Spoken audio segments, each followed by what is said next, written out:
마글짱 거리길 애. 장애는 우리의 삶을 막아선다 하지만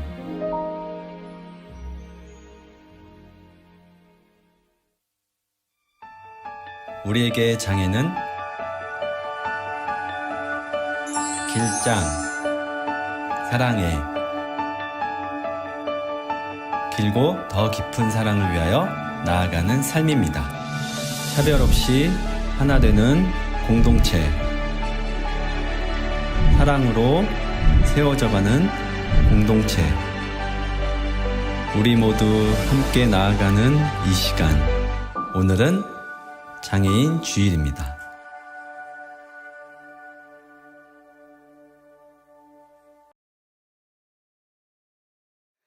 네, 반갑습니다. 오랜만에 한번 옆에 있는 분들과 한번 인사해 볼까요?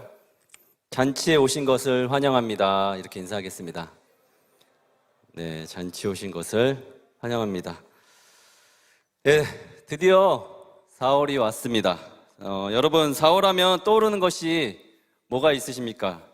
저는 뭐니 해도 이제 벚꽃이 있겠죠. 저희 팀은 지난주에 오산리 기도원 벚꽃 구경 잘 다녀왔습니다.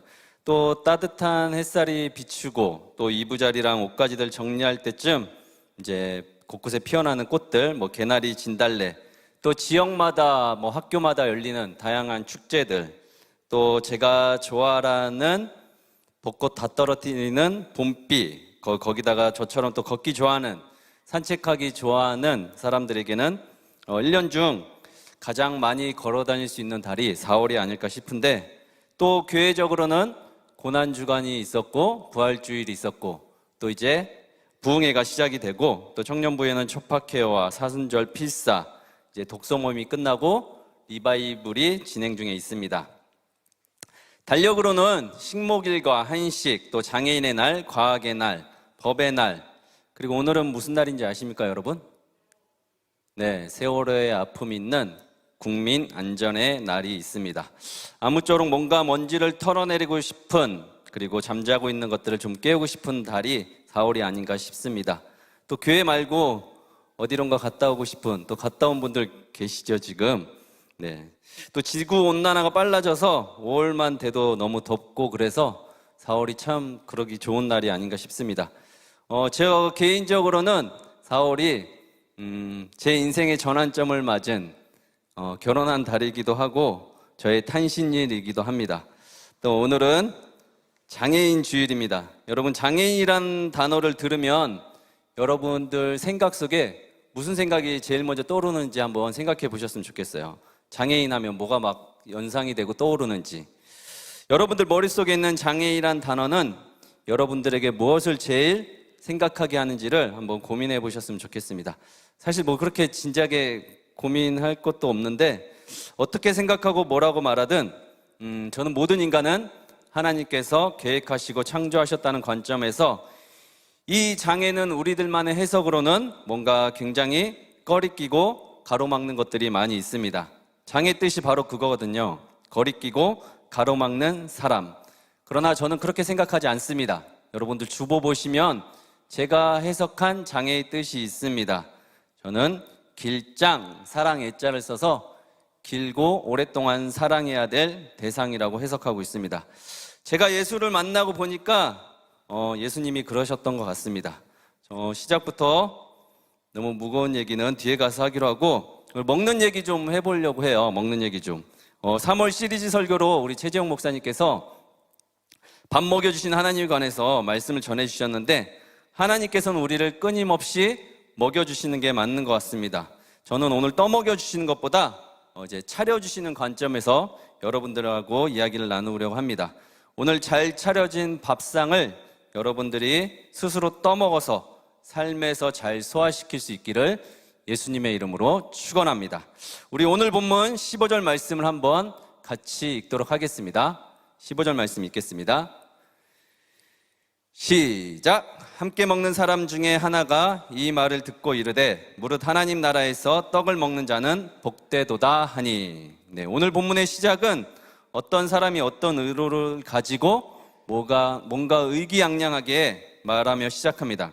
함께 먹는 사람 중에 하나가 무슨 말을 듣고 하나님 나라를 말하고 거기서 떡을 먹는 사람은 복되도다 이렇게 말합니다.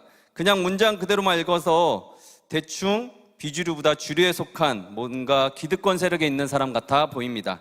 병행구절로 나와 있는 마태복음 22장으로 가보면 천국은 자기 아들을 위하여 혼인잔치를 베푼 어떤 임금과 같다고 예수님의 비유로 더 극적이고 확대하며 나오고 있습니다. 누가는 거기에 비하면 단순하지만 실제적입니다. 인생을 복잡하게 살면 한없이 복잡하고 단순하게 살면 그냥 단순하게 생각할 수도 있습니다.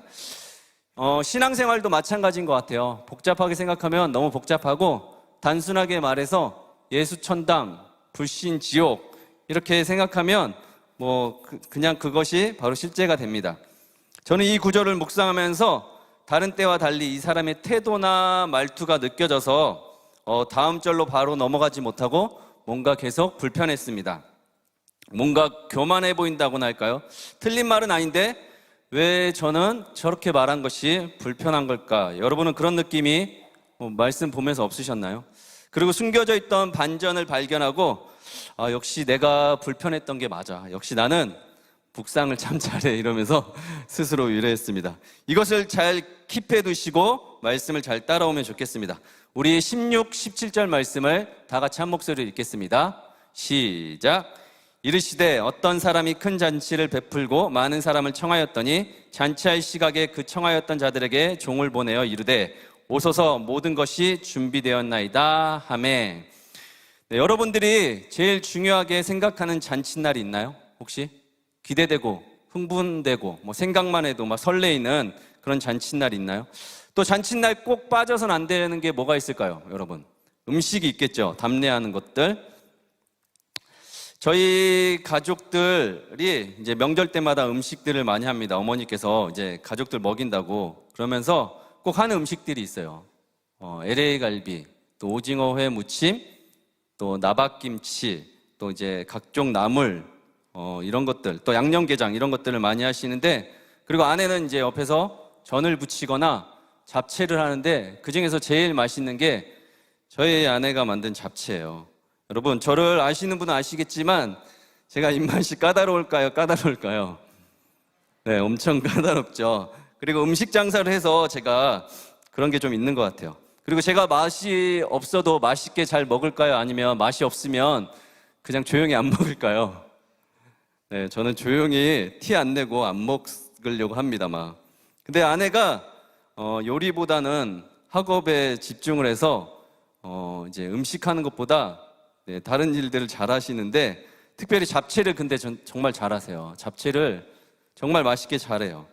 이 자리에 계신 것 같은데 잡채 좀 해줬으면 좋겠어요. 네, 뷔페에서 나오는 그런 잡채가 아니라 정말 맛있는 잡채를 합니다. 제 입맛에 딱 맞는, 제가 기준이 엄청 높거든요. 그리고 또 제가 얼마 전에 우리 팀의 리더가 결혼을 했어요. 그래서 그 잔칫날 갔다 오는데, 저는 제가 청년부 사역하면서 가장 기쁜 것 중에 하나가 우리 청년들이 이렇게 결혼해서 떠나보낼 때, 너무 제가 시집장가 보내는 것도 아닌데 굉장히 기쁘고 굉장히 좋습니다. 빨리 결혼해서 나가라고 그러는 거 아니니까 오해 없으시길 바라고, 그리고 말 나온 김에 저는 MZ세대를 싫어하지 않습니다. MZ세대를 굉장히 좋아해요, 여러분. 꼰대보다 훨씬 낫죠, 그쵸? 저는 싫어하지 않습니다. 오해하지 마시고 그래줬으면 좋겠어요. 여러분, 잔치에 필요한 필수 3대 요소가 있는 거 아십니까? 없는데 제가 한번 생각해 봤어요. 검색해도 안 나오는데 생각해 봤어요. 첫 번째는 뭘까요, 여러분? 잔치하면 꼭 필요한 3대 요소. 첫 번째는 잔치를 연 주체자, 잔치를 연 대상이겠죠. 그리고 두 번째는 답례를 위한 여러 가지 다양한 맛있는 음식들. 또 잔치집에 먹을 것 없는 것만큼 초라한 것이 없으니까 꼭 필요하겠죠. 그래서 가나안의 혼인잔치 때 포도주가 떨어지자 초대받은 마리아가 막 자기 아들 예수를 막 닥달해가지고 포도주가 떨어졌다고 막 그러지 않습니까? 그리고 마지막에 필요한 게 뭐가 있을까요, 여러분? 가장 중요한 거, 그 잔치를 축하해주고 빛내줄 하객, 초대받은 사람이겠죠. 반드시 초대받은 사람만 올 수 있습니다. 초대받지 않은 사람이 그 잔치집에 오면 그 잔치는 망칠 수도 있기 때문입니다. 오늘 어떤 사람이 그냥 잔치가 아니라 큰 잔치를 벌였다고 나옵니다. 그냥 잔치가 아닙니다. 엄청난 의도를 가지고 전무후무한 잔치를 벌였습니다. 두 번 다시 없을, 누구도 감당하지 못할 엄청난 잔치를 열었습니다. 이제 이 잔치에 필요한 마지막 요소, 사람들만 오면 됩니다. 제가 서두에 4월은 참 행사가 많고 개인적으로도 여러 일들도 많은 달이라고 했잖아요. 쓸데없는 생각을 해봤는데 지난주가 제 생일이었어요. 근데 월요일이라 집안일을 막 하고 있는데 제가 월요일마다 아내를 대신해서 한다 그러면 안 되죠. 오늘 아내를 대신해서 제가 해야 될 일이죠. 네, 요새 이렇게 말하면 큰일 납니다. 아내의 집안일이 아니라 나의 집안일, 아내를 도와준다는 개념보다 내가 당연히 마땅히 해야 할 일, 아내가 저보다 더 잘 나가는데 그런 말 하면 안 되겠죠. 네, 제가 옛날 사람이라 가끔 헷갈리긴 하는데 우린 동등한 인격체입니다. 그리고 형제분들은 여러분들이 알아서 하면 집안이 편안합니다. 아무튼 그렇게 세탁기 돌리고 이불 털고 의자 올리고 제가 보기와는 다르게 또 결벽 그런 게 있거든요. 깨끗해야 돼요. 어질면 안 돼요. 그래서 청소를 막 깨끗이 하고 있는데 잠깐 쉬는 타임에 핸드폰을 봤더니 생일 축하 문자가 엄청 많이 온 거예요. 100개가 넘게 온 거예요. 그래서 오랜만에 반가운 청년들에게 연락도 오고 여기저기서 많이 축하해 준다고 이렇게 연락이 왔어요. 근데 그걸 막 그대로 받아들이지 못하고 너무 어색하고 부담스럽고 막 부끄럽고 막 그런 거예요. 그래서 잠시 청소하다 말고 걸레를 붙들고 막 묵상했어요. 그 보면서 그 100건이 넘는 축하 문자 중에 80%가 넘는 사람들이 다 교회에서 만난, 교회에서 알게 된 사람들이더라고요. 그러면서 생각했어요. 박정훈 예수 믿고 출세했다. 예수 믿고 정말 행제했다. 어떤 자매의 말처럼 아싸를 꿈꾸고 살았지만 예수 믿고 인싸가 돼가고 있구나, 그런 생각이 들었습니다. 그리고 전날 팀 아우팅을 갔다고 그랬잖아요. 네, 오산리 기도원 갔다가 저녁 예배가 있어가지고 저희 팀 세론들, 저희 팀 사람들하고 저녁도 못 먹고 저는 부랴부랴 와서 또 저녁 예배 드리느라고 시간을 충분히 보내지 못해서 이제 청소 다 하고 빨래 다 널고 원래 산에를 가야 되는데 오산리 기도원으로 가버렸어요. 그래서 거기에서 이제 전날 못 봤던 풍경들도 보고 혼자 이렇게 걸어 다녔습니다. 여러분, 특별한 날 잔치를 이렇게 준비하고 실행한다면 주최자에게 뭔가 특별한 의미와 사연이 있겠죠. 그러면서 걸으면서 생각해 봤어요. 잔치를 베풀고자 하는 사람의 심리적 고찰에 대해서 한번 생각해 봤습니다. 쓸데없이 여러분들에게 적용해서 한번 이 말씀을 잘 듣고 생각해 보세요. 혹시라도 여기에 해당되는 게 있으신지 한번 잘 같이 생각해 보셨으면 좋겠습니다. 언제 여러분들이 음식을 장만하고 사람들을 초청할 때 여러분들이 잔치를 베풀 때 여러분들의 심리, 여러분들의 마음은 어떤 마음일지 이 중에서 한번 골라보셨으면 좋겠어요. 잔치를 열기 위한 심리적 고찰 한번 띄워봐 주실래요? 네. 저는 첫 번째로 의무감 때문에 그럴 수 있다고 생각합니다. 그냥 몰랐으면 괜찮은데 사람들이 막 축하해 준다고 하고 선물도 보내주고 하니까 그냥 넘어가기 그래서 잔치를 베풀 수도 있다는 생각이 듭니다. 제가 집에서 막 청소하는 사진을 올렸더니 어떤 리더가 집에 초대하는 겁니까? 그래가지고 제가 몰래 그럴래다가 사람들 오면 또 지저분해질까 봐 그냥 의무감으로 이제 그렇게 얘기했고, 두 번째는 이기적인 동기에서 잔치를 베풀 수 있다고 생각이 됩니다. 내가 생일이라고 초대했는데 설마 빈손으로 오겠어? 내가 좀 이렇게 초대했으니까 사람들이 와서 선물도 많이 주고 나를 많이 축하해 주겠지? 이렇게 봉투도 주겠지? 막 이런 이기적인 동기. 또 세 번째는 남들과 다른 우월감에서 그럴 수도 있다고 생각이 됩니다. 나의 잔칫날 규모는 이 정도야. 나의 스펙은 이 정도야. 나의 생일은 이 정도 밥상이 차려져. 막 이렇게 생각하고 막 이렇게 걷고 있는데 초등학교 3학년 때 90년도에 제가 초등학교 3학년이었는데 그때는 여러분 누가 반장 되고 회장 되면 집에 이렇게 초대한 거 아시나요?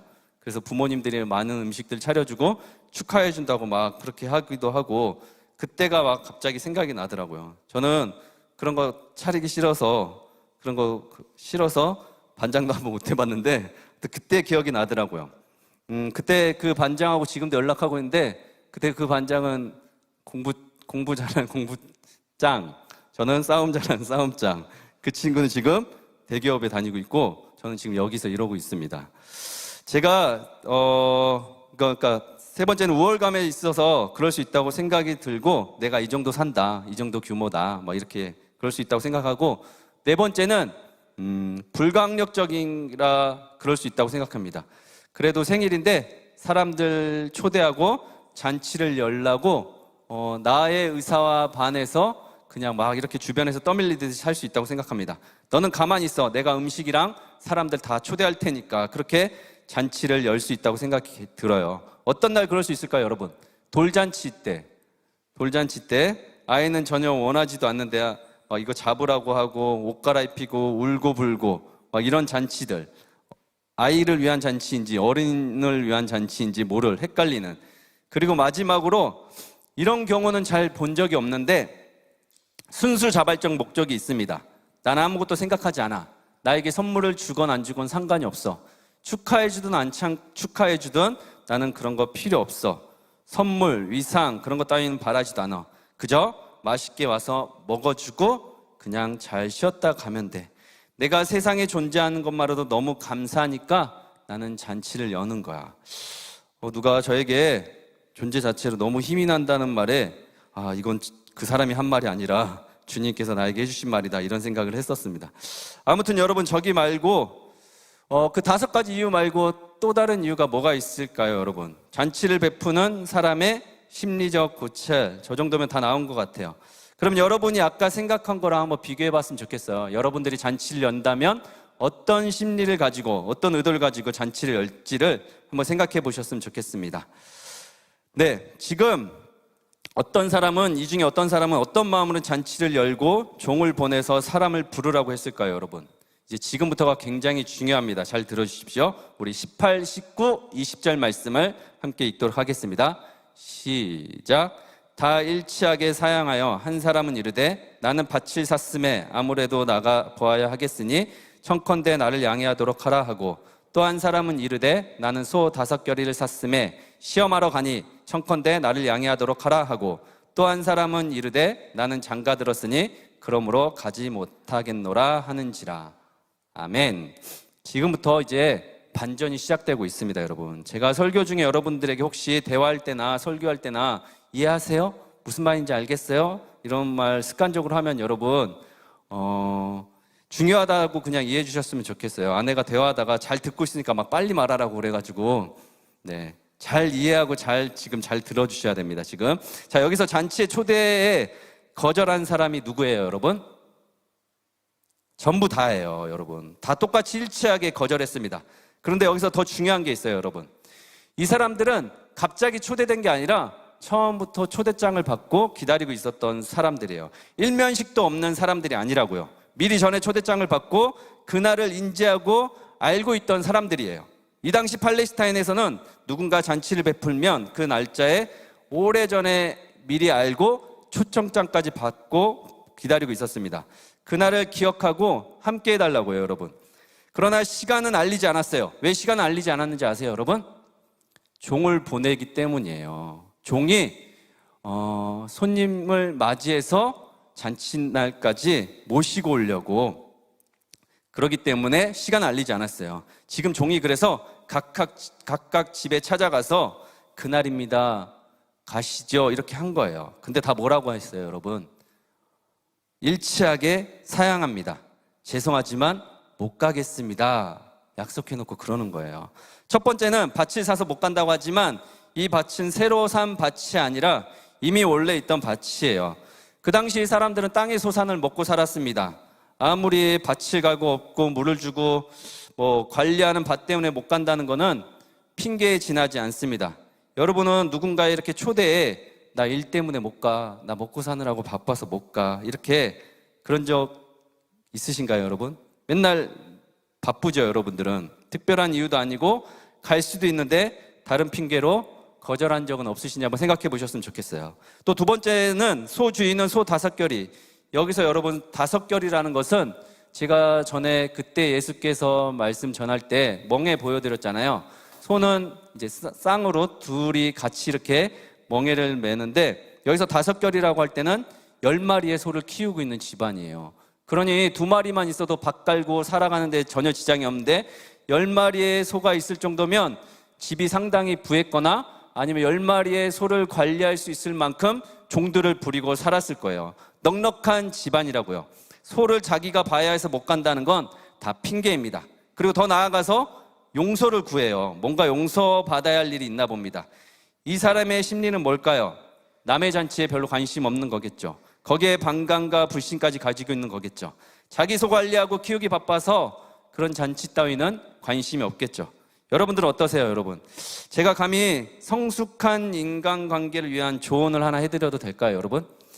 우리 청년들이 정말 착하고 성숙해서 우는 자들과 함께 우는 거는 잘하시는 것 같아요. 장례가 있거나 아픈 사람이 있거나 괴롭고 울고 있으면 등도 토닥여주고 이렇게 눈물도 닦아주고 같이 슬퍼해주고도 잘하는 것 같아요. 안 그런 사람 못 봤어요.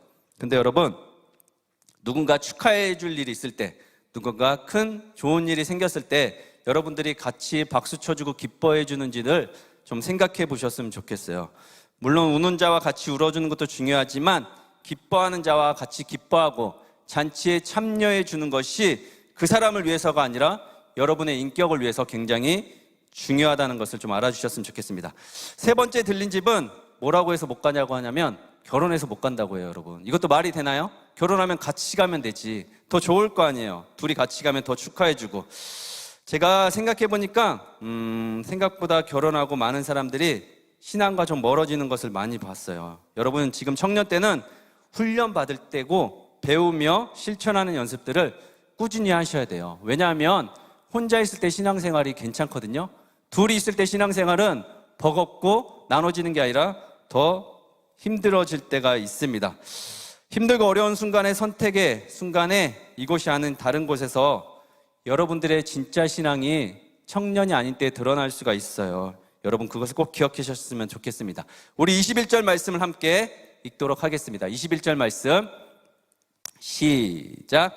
종이 돌아와 주인에게 그대로 고하니 이에 집주인이 노하여 그 종에게 이르되 빨리 시내의 거리와 골목으로 나가서 가난한 자들과 몸 불편한 자들과 맹인들과 저는 자들을 데려오라 하니라. 아멘. 종이 돌아와서 주인에게 있는 그대로 이야기합니다. 중요하니까 잘 들어주세요. 모시러 갔는데 다 오지 않겠다고 했다고 그러자 주인이 화가 났습니다. 마음이 다급해지기 시작했어요. 여러분, 주인의 심정이 느껴지십니까?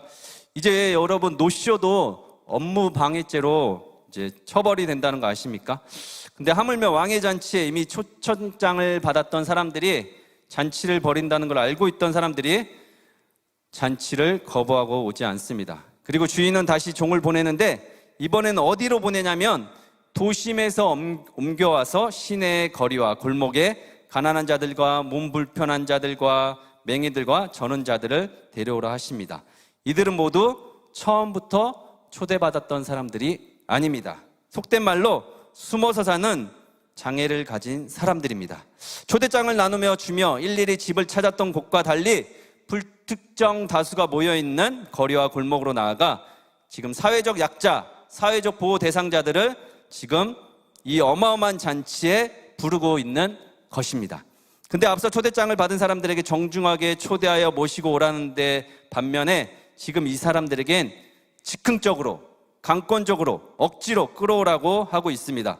어떻게 해서든지 이번엔 반드시 데려올 곳을 명하고 있습니다. 뭘까요, 도대체 여러분? 여러분들이 한번 생각해 보세요. 양반들은 초대장도 보내고 바빠서 못 간다니까 놔두면서 초대장도 안 보낸 사람들에겐 억지로 자리를 채우라고 하니 너무 이상하지 않습니까, 여러분? 사실 저는 매주 설교를 준비하기 때문에 미리 설교 날이 잡히고 있지 않으면 복합적으로 설교를 하기가 굉장히 어렵습니다. 왜냐하면 저는 전에도 말씀드렸지만 머리에 많이 든 게 없어서 본문을 가지고 이렇게 주머니에 넣어놓고 계속 돌아다니면서 생각을 해야 되거든요. 근데 이번 주일에 설교만 막 3편이고 또 장애인 주일 행사도 많고 설마 했는데 갑자기 지난 주일에 최 목사님이 장애인 주일 특별 예배 박 목사님 그러는데 속으로 뭐야 빨리 좀 말해야지 막 이렇게 주일에 일주일밖에 안 남았는데 제가 해야 될 것들이 많았거든요. 근데 그랬어요. 근데 주일날 저녁에 이제 집에 왔죠. 이제 주일 저녁 예배도 마치고 오산리 갔는데 우리 세런들하고 시간도 못 보내고 부글부글하고 또 다음 주 설교 3편이고 행사도 많고 또 박이 형제도 만나야 되고 뭐 여러 가지 많이 바쁜데 너무 힘든 거예요. 그래서 제가 힘들 때마다 하는 거 촛불 켜고 불 끄고 이제 숨을 들이마시면서 주님 내쉬면서 살려주세요. 주님 살려주세요. 막 이러고 막 있었습니다.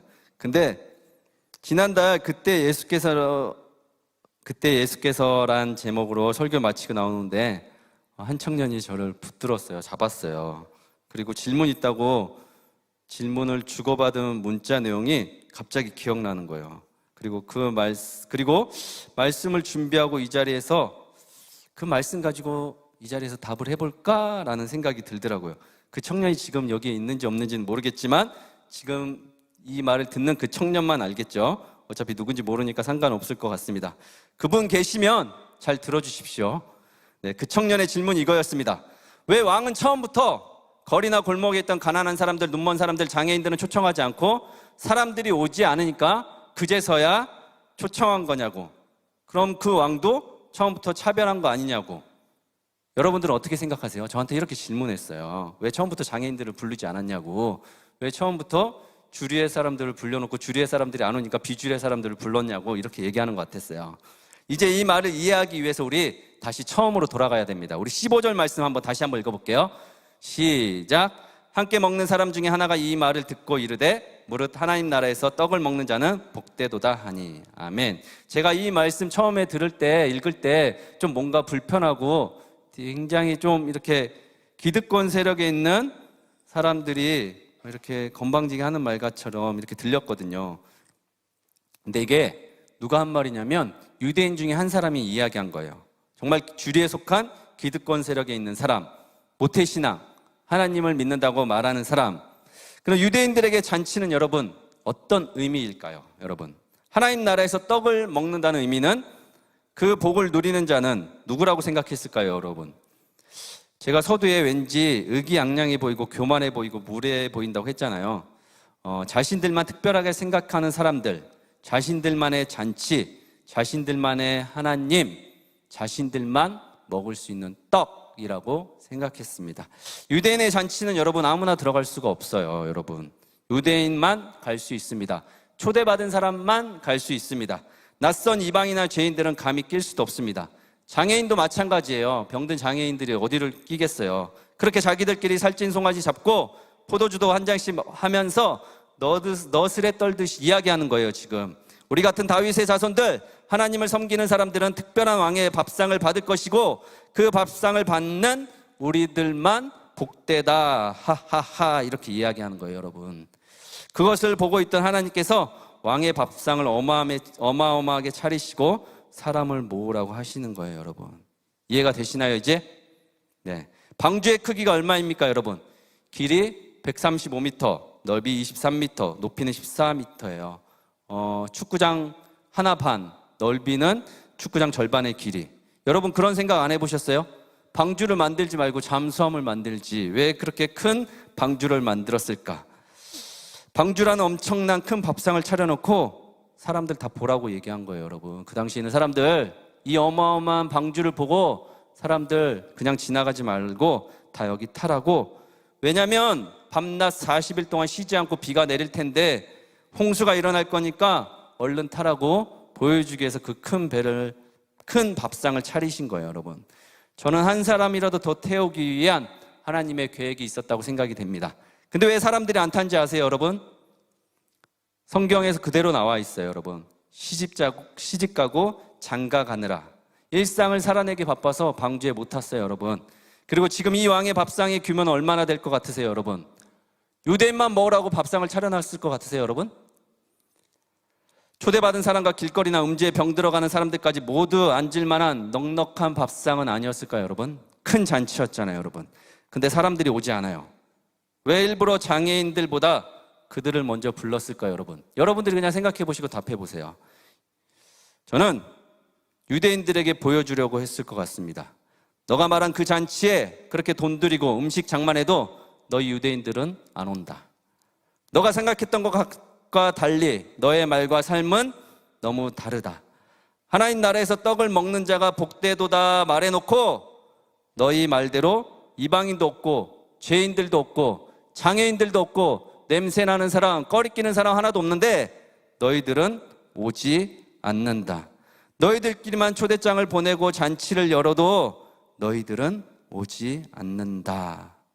밥 가느라, 속 키우느라, 결혼하느라. 그것을 보여주려고 했습니다, 여러분. 이제 이 왕이 하나님이 계획하시고 이 잔치가 천국으로 초대라면 문제는 훨씬 더 심각해지는 거예요, 여러분. 우리 로마서 1장 16절 말씀 함께 읽겠습니다. 시작. 내가 복음을 부끄러워하지 아니하노니 이 복음은 믿는 자에게 구원을 주시는 하나님의 능력이 됨이라. 먼저는 유대인에게요 그리고 헬라인에게로다. 아멘. 아멘. 이 말씀이 여러분 맞습니다. 하나님께서는 사실 유대인에게 먼저 복음을 전파하게 하셨고 구원은 유대인 먼저 일어나는 게 맞아요, 여러분. 왜? 믿는 사람들이니까 먼저 이제 심판을 받겠죠. 바울도 전도 여행 초기에는 먼저 유대인에게 복음을 전했습니다. 근데 유대인들이 말을 안 들어요. 하나님을 믿는 사람들이, 기득권 세력에 있던 사람들이 바울을 배척합니다. 그래서 바울이 이방인의 사도로 전환을 한 거예요. 부름을 받은 거예요. 유대인보다 이방인들에게 복음을 전하니까 어때요, 여러분? 더 잘 들어요. 더 진지하게 듣고 더 진지하게 반응해요. 그것이 훨씬 더 가치 있다고 생각이 들었어요. 믿는 사람들끼리 잔치를 벌여봤자 아무 소용이 없어요, 여러분. 안 믿는 사람들에게 아무 영향도 끼치지 못하면 그게 무슨 잔치예요? 여러분, 우리끼리만 밥 먹고 우리끼리만 예배드리고 밖에 있는 사람들하고 아무런 교제도 못하면 그게 무슨 의미가 있습니까, 여러분? 여기서 또 중요한 것은 가장 먼저 복음의 우선권을 가진 유대인들, 모태 신앙들, 하나님을 믿는다는 사람들, 그 사람들이 심판의 우선권 역시 가지게 된다는 것을 엄중하게 생각해야 합니다. 그 책임이 제일 먼저 그분들에게 돌아갈 테니까, 여러분. 우리 마지막으로 22, 23, 24절 함께 읽겠습니다. 시작. 종이 이르되 주인이여 명하신 대로 하였으되 아직도 자리가 있나이다. 주인이 종에게 이르되 길과 산 울타리로 가로서 나가서 사람을 강권하여 데려다가 내 집을 채우라. 내가 너희에게 말하노니 전에 청하였던 그 사람들은 하나도 내 잔치를 보지 못하리라 하였다 하시니라. 아멘. 네, 주인이 차려놓은 잔치상은 생각보다 많았고 생각보다 많은 사람들이 이 잔치에 참여하지 못했습니다. 그래서 다시 주인은 종에게 이번엔 어딜 보내냐면 더 낮고 초라한 산 울타리, 골목 구석구석까지 사람들이 있으면 무조건 데리고 오라고 와서 그리고 내 집을 채우라고 이야기합니다. 그리고 전에 청했으나 오지 않은 사람은 자신의 잔치를 다시는 맛보지 못할 거라고 끝을 맺습니다. 잔치가 끝나면 여러분 더 이상 먹을 것이 없습니다. 사랑하는 여러분, 질문하고 싶습니다. 오늘 본문에서 진짜 주인공은 누구 같으세요, 여러분? 주인공이 누구 같으세요, 여러분? 저는 둘로스, 종이에요, 여러분. 주인은 기획하고 만들고 했을지 모르지만 사람을 만나고 자리를 채워야 하는 모든 심부름은 종이 했습니다, 여러분. 종의 몫이에요. 근데 사람들이 종의 말을 듣지 않습니다. 종의 이야기를 심각하게 받아들이지 않습니다. 왜요, 여러분? 밭을 새로 사고 건물을 새로 사서 아니면 시집가고 장가가고 소를 사고 그래서 종의 말을 듣지 않았을까요, 여러분? 그건 다 핑계예요, 여러분. 그 청년의 질문에 지금 제가 정확하게 한번 답해 보겠습니다. 왜 주인은 종을 시켜서 먼저 가난한 자들, 몸이 불편한 자들, 저는 자들, 눈먼 자들 먼저 청하지 않았냐면 그들은 먼저든 나중이든 언제든 손만 내면 그 잔치에 참여하기 때문이에요, 여러분. 무슨 말인지 아시겠어요, 여러분? 그래서 큰 의미가 없어요. 그리고 그들이 먼저 자리를 차지하고 있었더라면 유대인들 뭐라고 했을 것 같으세요, 여러분? 저 사람들 때문에 안 간다고 그랬을 거 아니에요, 여러분. 장애인들 때문에 안 간다고. 장애인과 유대인을 차별해서가 아니라 하나님은 장애인도 유대인도 똑같이 사랑하세요. 누구를 더 사랑하고 덜 사랑하는 게 무슨 하나님이겠어요? 똑같이 사랑합니다, 여러분. 근데 사람은 그렇지 않아요. 유대인을 먼저 사랑하는데 유대인을 먼저 하나라도 더 구원하기 위해서 하나님께서는 유대인을 먼저 부른 거라고요. 이해가 되세요, 여러분? 장애인 핑계 대지 말라고 그런 거예요. 여러분, 그런 생각을 해보았습니다. 주인이 만약에 종을 보내지 않고 칼찬 기사를 보냈다면 어땠을까? 종이 가지 않고 말 타고 칼자루를 휘두르는 그런 군인들을 보내어 자리를 어서 채우라고 강압적으로 그랬다면 어땠을까요, 여러분? 종이라서 너무 가볍게 무시하고 지나가 버린 건 아닐까요, 여러분? 선악과를 왜 만드셨냐고 질문하는 거랑 똑같아져 버립니다, 여러분. 인간의 선택과 자유의지가 내재되어 있습니다. 강압적으로 사람 함부로 끌어다가 잔치자리에 앉히지 않는다고요, 여러분. 인간을 만들어 지구에서 장난감 가지고 놀듯이 놀다가 한꺼번에 다시 장난감 통에 넣듯이 억지로 그렇게 하나님께서 하지 않습니다. 이제 말씀을 마치려고 합니다. 여러분, 오늘은 장애인 주일입니다. 장애인 주일이라고 왜 제가 이렇게 말씀을 전하고 그러는지 모르겠는데, 장애인 주일이 지나도 여러분, 장애인과 장애인 가족들에게는 1년 365일 장애인 주일이에요. 전혀 바뀌는 게 없습니다. 하루 뭘 한다고 해서, 이렇게 말씀을 전한다고 해서 특별할 게 없습니다. 내일이면 또 일상을 살아내야 합니다. 장애인과 장애인 가족들에겐 그렇습니다. 그리고 왜 나는 여기서 지금 청년부와 장애인 사역을 병행하고 있을까 저도 생각해 봤어요. 제가 지금 청년들과 지금 빡세게 기도하고 있는데, 이제 수요 기도학교에서 생전 안 해본 침묵과 묵상 기도를 하고 있는데, 기도학교 신청자들이 매일 고통받고 있습니다. 수요일 하루 강의 듣고 같이 기도하러 왔다가 무슨 교재 만들어 놓고 매일매일 30분씩 기도하라고 그러니까 힘들어 하시는 것 같아요. 또 막 오타도 많고 이러니까 굉장히 힘들어 합니다. 어찌되었든 저도 기도하고 질문하고 있어요. 근데 침묵과 묵상으로 하나님께서 저에게 지난주에 찾아오셔서 말씀해 주셨어요. 뭔가 알려주셨어요. 제가 우리 교회에서 청년부뿐만 아니라 우리 교회에서 가장 작은 규모 인원으로 말씀드리는 거예요. 작다는 표현은 사랑 어린이부를 지하에서 매주 예배를 드리고 있어요. 거기에는 미취학부터 초등 6학년까지 있어요. 장애인 친구들이 있습니다. 근데 제가 어울리나요? 미취학하고 초등 6학년 친구들이? 차라리 여러분들이랑 있는 게 낫죠. 여러분들도 시켰지만. 네. 근데 제가 왜 거기를 맡고 있냐면, 사실 제가 가진 권한 안에서 뭐 안 할 수도 있고 다른 부서로 이렇게 옮길 수도 있고 그러거든요. 근데 왜 하고 있냐면, 저는 솔직히 여러분 장애인 전문가가 아니에요. 장애인 전체를 맡고 있지만 전문가는커녕 장애인과 관련된 흔한 자격증도 하나 없습니다. 교육을 전문적으로 받았다거나 뭐 흔한 세미나를 이렇게 가본 적도 없어요. 잘 몰라요, 여러분. 근데 2014년 11월 23일에 새벽에 여기 밑에 산부인과에서 아내가 둘째를 이제 낳을 때가 돼서 이제 진통을 하고 자궁문이 열려서 새벽에 부랴부랴 이제 병원을 갔습니다. 근데 막 이제 둘째인데도 되게 고통스러워 하더라고요. 그래서 옆에 가서 막 서 있는데 제 옷을 막 잡아당기더니 저한테 아내가 막 너무 고통스러워 하면서 수술을 시켜달라고 그러는 거예요.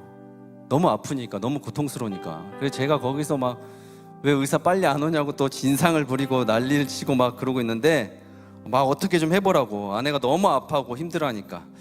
그러고 그날 새벽에 이제 밖에 나가서 그 찬바닥에 무릎 꿇고 기도를 했어요. 너무 무서워가지고. 근데 제가 뭐라고 기도한 줄 아세요, 여러분? 하나님, 건강하게 멀쩡하게 출산하게만 해주시면 제가 장애인들을 잘 돌보고 살겠습니다. 이렇게 기도했었어요. 왜냐하면 그때 제가 작은 발달장애인 그 기관에서 장애인들을 보고 있었거든요. 그리고 얼마 있다가 아내가 진통 끝에 아이를 이렇게 순산했습니다. 그리고 그 아침이 밝아오자마자 저희 양가 어른들, 가족들 다음으로 제가 이 소식을 누구한테 전했냐면 발달장애인 부모님들에게 전했어요. 왜냐하면 제가 출근을 못하니까, 그 아이들 못 보니까. 그럼 제가 뭐라고 했냐면, 부모님들이 기도해 주셔서 우리 딸아이가 건강하게 태어났습니다. 그렇게 이야기했는데 그때 그 말 한마디가 지금도 제 심장이 이렇게 박혀 있어요. 우리 딸은 건강하게 태어났다고. 그리고 그때를 생각하면 지금도 수치스럽고 어디론가 숨고 싶어져요. 왜 내가 그렇게 말했지? 근데 여러분 생각해 보세요. 내 새끼 내가 건강하게 낳은 게 뭐가 이렇게 잘못된 걸까? 왜 나는 이렇게 부끄럽고 그분들한테 미안해하는 걸까? 그게 갑자기 작년에 막 생각이 나는 거예요. 여러분, 인간은 살면서 고통의 문제를 빼놓고 인간의 삶을 말할 수가 없습니다. 팀 켈러의 도서 중에 고통에 답하다는 책이 있습니다. 거기서 저자 팀 켈러가 이런 말을 했습니다. 고통은 정당한 동시에 부당하다. 하나님은 공정하시며 언젠가는 최종적으로 정의를 실현하시겠지만 그 사이에는 삶이 몹시 불공평하게 이어질 수밖에 없다는 균형 잡힌 사고가 우리를 절망에서 지켜준다. 여러분, 고통과 고난은 우리의 삶 속에 일어나는 자연적인 현상이에요. 우리에게는 삶의 현실을 제대로 꿰뚫어 볼 힘이 필요합니다. 인간은 누구나 아픔과 고통을 겪고 살아요. 여러분 괜찮아요. 고통과 아픔이 없을 수는 없어요. 아무리 예수를 잘 믿고 아무리 기도를 열심히 하고 아무리 그래도 우리가 천국 갈 때까지 예수님과 동행하는 과정 가운데 고통과 고난은 피해갈 수가 없습니다. 왜냐하면 그 속에도 하나님의 섭리를 발견할 수 있기 때문이에요. 근데 여러분 아직까지 경험이 없으시겠지만 여러분들은 되도록이면 여러분들의 삶의 여정 가운데 겪지 않았으면 하는 고통이 있어요. 여러분 그것만큼은 피해갔으면 하는 고통이 있어요. 여러분 그게 뭔지 아세요? 여러분 자식이 아픈 거예요. 다른 건 다 괜찮은데 부모가 돼 보니까 세상에서 가장 아픈 고통은 자식이 아픈 거예요. 부모가 되고 자식을 길러보니까 알겠더라고요. 자기로 인하여 태어난 존재가 고통을 받고 있으면 그 고통은 견딜 수가 없습니다. 여러분 그러면서 하나님이 바로 그러셨겠다. 하나님도 가슴이 많이 찢으셨겠다. 하나밖에 없는 자기 친아들을 아무런 상관도 없는 양자들을 위해서 제물로 바쳤던 그 하나님의 심정은 어땠을까? 이게 만약에 실제고 사실이라면 여러분들이 그걸 믿는다고 말한다면, 그걸 여러분들이 이해하고 그걸 신앙으로 고백한다고 말한다면 여러분 다른 무슨 진리가 필요하겠어요? 여러분 기독교의 기본 진리는 예수께서 여러분들을 위해 십자가에 못 박혀 죽으셨다는 거예요. 그 이유는 여러분들 너무 사랑해서요. 그게 여러분들의 삶에 실제로 여겨진다면 믿으라 마라, 따라와라 마라 할 게 뭐가 있겠어요? 여러분 제가 작년에 그래서 그렇게 기도했어요. 제가 언제까지 이 교회에 있을지 모르겠지만 제가 있는 동안에 우리 교회에서 가장 작은 사랑 어린이부에 남겠습니다. 그래서 지금 여러분들과도 계속 만나고 있는 것 같아요. 갑자기 지난주에 몇몇 청년들이 막 사랑부 교사로 오겠다고 왔는데 제 마음이 어떠냐면 좀 있어보고 선택하지. 그냥 한번 예배 드려보고 결정하지. 사실 1시간 예배 드리는 게 장난이 아니거든요. 정신이 하나도 없고 난리예요. 선생님들이 고생이 많습니다. 가만히 앉아있질 않아요. 떠들고 울고 돌아다니고 장난치고 가만히 있지 않습니다. 이게 무슨 예배인가 싶을 때도 많아요. 근데 저는 이렇게 가만히 앉아서 예배 드리면서 마음은 딴 데 가 있는 거랑 우리 친구들이 돌아다니는 거랑 별 차이가 없다고 생각합니다. 저는 그렇게 생각해요. 여러분 오히려 그 시간도 선생님들도 친구들도 하나님 보시기에는 예배자의 한 사람으로 서 있다고 생각이 듭니다. 이 얘기를 하려고 한 게 아닌데 여러분에게 마지막 질문을 하고 마치겠습니다. 여러분 장애인 친구들은 어떻게 구원받나요?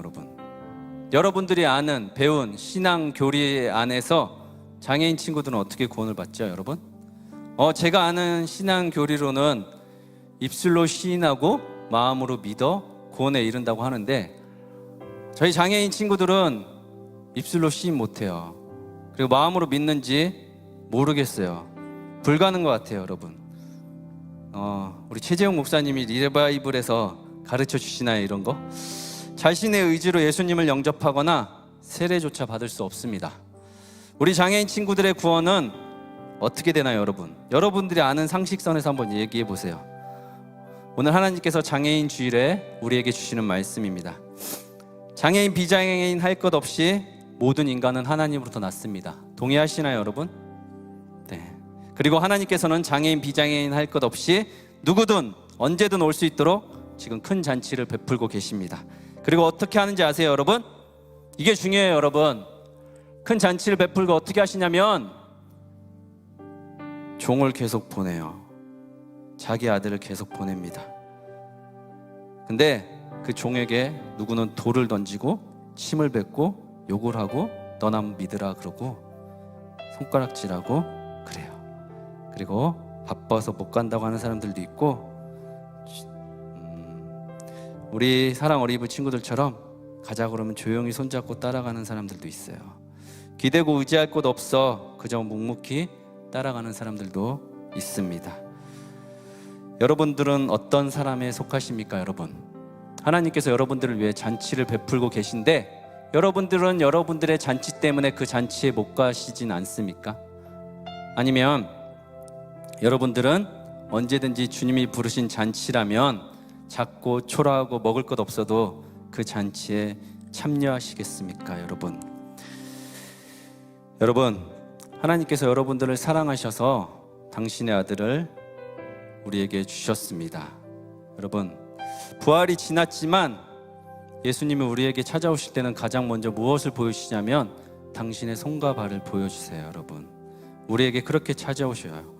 우리가 기억했으면 좋겠습니다. 주님의 손과 발의 못자국은 전 인류를 위한 잔치상이었다는 것을 꼭 기억했으면 좋겠습니다. 그것은 유대인이건 헬라인이건 이방인이건 장애인이건 상관없습니다. 예수님께서 부활하셨다고 해서 손의 못자국과 발의 못자국은 사라지지 않는다는 것을 여러분의 인생에 꼭 기억하셨으면 좋겠습니다. 우리 같이 찬양하고 기도하고 마치면 좋겠습니다. 여러분, 힘들고 지치고 낭망하고 넘어져고 일어날 힘 전혀 없을 때도 조용히 우리에게 찾아와 주시는 주님의 손을 붙잡으십시오. 나에게 실망하고 내 자신 연약하고 고통 중에 눈물 흘릴 때에도 못자국 난 그 손길 눈물 닦아주시며 나에게 말씀하시는 주님을 바라보시면 좋겠습니다. 우리 같이 너는 내 아들이라 같이 찬양하도록 하겠습니다. 힘들고 지쳐 낭망하고 넘어져,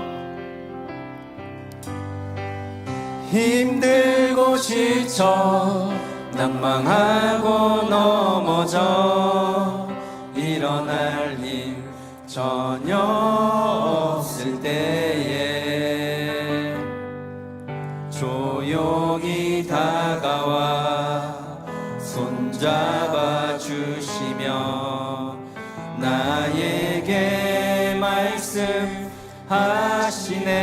나에게 실망하며 내 자신 연약해 고통 속에 눈물 흘릴 때에 못자국 난 그 손길 눈물 닦아주시며 나에게 말씀하시네.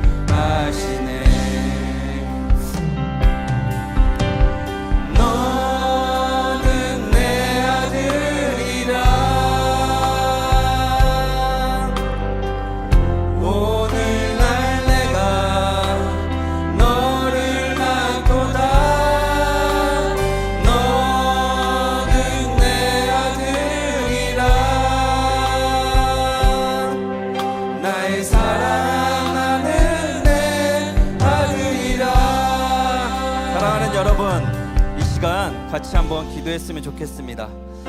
하나님께서 여러분들을 너무나도 사랑하고 계세요. 여러분, 내 밭이 있다고 해서 내 밭을 갈 소들이 많다고 해서 또 그것을 누리고 살 옆에 누군가가 있다고 해서 여러분들의 인생이 끝난 게 아니에요. 여러분, 주인의 잔치도 마다하고 그 잔치에 대한 경험도 없고 몰라서 인생을 허비하거나 낭비하지 맙시다. 여러분, 오늘 이렇게 기도했으면 좋겠습니다.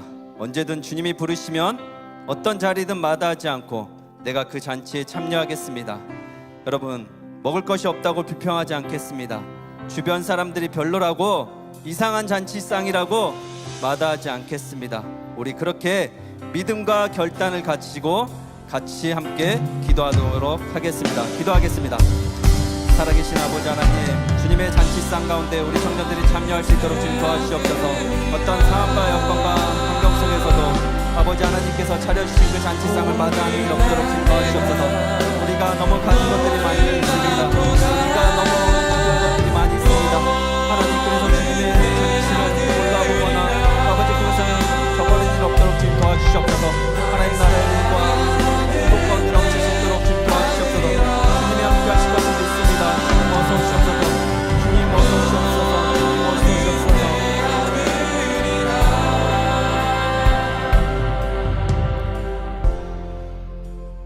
사랑하는 여러분,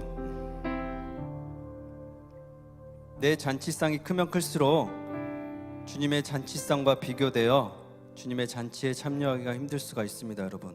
그러나 여러분, 내 잔치상이 자꾸 초라하면 주님의 잔치상은 더 커 보일 수도 있습니다, 여러분.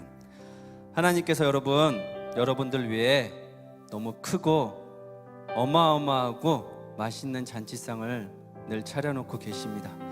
여러분들이 그 잔치에 참여하는 우리 청년부 공동체가 되었으면 좋겠습니다. 날마다 그렇게 주님의 잔치상에 거하는 우리 청년들이 되게 해달라고 날마다 서로를 위해 기도하며 나아갔으면 좋겠습니다.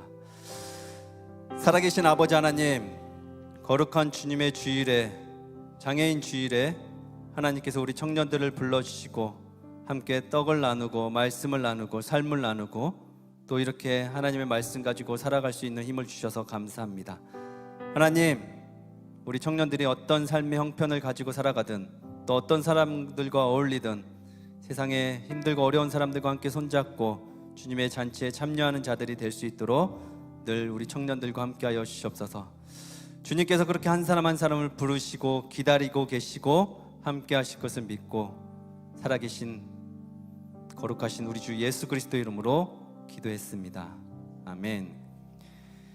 지금은 우리의 생명 되신 우리 주 예수 그리스도의 은혜와 하나님의 크신 사랑과 보이진 않아도 지금도 언제나 우리와 함께 하시는 성령 하나님의 감화, 감동, 역사, 충만하심이 하나님의 잔치상에 참여하기 위하여 주님과 날마다 늘 함께하리라 다짐하며 나아가는 사랑하는 우리 거룩한 빛 광성교회 청년들 머리 위에 이 말씀을 듣는 모든 사람들 위해 지금부터 영원토록 함께 하시기를 간절히 축원하옵나이다. 아멘.